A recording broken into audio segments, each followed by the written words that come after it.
৪৮ ঘন্টার মধ্যে দাবি না মানা হলে কমপ্লিট শাটডাউনের ঘোষণা ইন্টার্ন চিকিৎসকদের। সম্প্রতি ম্যাটস ডিএমএফ ইস্যুতে স্বাস্থ্য মন্ত্রণালয় কর্তৃক গৃহীত সিদ্ধান্তের বিরুদ্ধে ও ৫ দফা দাবি আদায়ের লক্ষ্যে বিক্ষোভ মিছিল করেছেন রাজশাহী মেডিকেল কলেজ হাসপাতালের ইন্টার্ন ডক্টরস ফোরাম।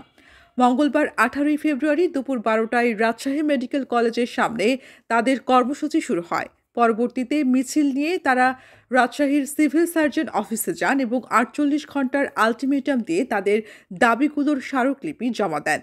তারা মনে করেন বাংলাদেশের স্বাস্থ্য খাত দীর্ঘদিনের অব্যবস্থাপনা ও অরাজকতার কারণে সাধারণ মানুষ মৌলিক অধিকার স্বাস্থ্য সেবা থেকে বঞ্চিত হচ্ছেন। সম্প্রতি স্বাস্থ্য মন্ত্রণালয় থেকে গৃহীত কিছু সিদ্ধান্ত চিকিৎসক সমাজ গভীর উদ্বেগের সঙ্গে পর্যবেক্ষণ করছে। এই সিদ্ধান্তগুলো দেশের স্বাস্থ্যসেবাকে ভেঙে দিতে পারে এবং অপচিকিৎসার নতুন দ্বার উন্মোচন করতে পারে বলে মনে করা হচ্ছে। এমত অবস্থায় রাজশাহী মেডিকেল কলেজ এর সকল শিক্ষার্থীবৃন্দের পক্ষ থেকে নিম্নোক্ত দাবিগুলো উত্থাপন করা হয়েছে।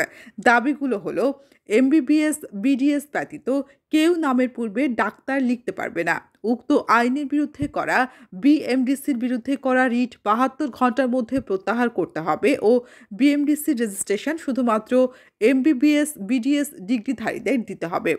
২০১০ সাল থেকে হাসিনা সরকার ম্যাটসদেরকে বিএমডিসি থেকে রেজিস্ট্রেশন দেওয়া শুরু করেছে। এই ম্যাটসদের বিএমডিসি থেকে রেজিস্ট্রেশন দেয়া অবিলম্বে বন্ধ করতে হবে। ২. উন্নত বিশ্বের চিকিৎসা ব্যবস্থার সাথে সামঞ্জস্য রেখে ওটিসি ড্রাগ লিস্ট আপডেট করতে হবে। এমবিবিএস ও বিডিএস ছাড়া কেউ ওটিসি লিস্টের বাইরে ড্রাগ প্রেসক্রাইব করতে পারবে না। রেজিস্টার্ড চিকিৎসকের প্রেসক্রিপশন ছাড়া ফার্মেসিগুলো ওটিসি লিস্টের বাইরে কোনো ঔষধ বিক্রয় করতে পারবে না। স্বাস্থ্য খাতে চিকিৎসকের সংকট নিরসনে দ্রুত ১০,০০০ জন ডাক্তার নিয়োগ দিয়ে সকল শূন্য পদ পূরণ করতে হবে। আলাদা স্বাস্থ্য কমিশন গঠন করে পূর্বের মতো ৬ষ্ঠ গ্রেডে নিয়োগ দিতে হবে। প্রতি বছর ৪,০০০ থেকে ৫,০০০ ডাক্তার নিয়োগ দিয়ে স্বাস্থ্য খাতের ভারসাম্য বজায় রাখতে হবে। ডাক্তারদেরকে বিসিএস এর বয়সসীমা ৩৪ করতে হবে।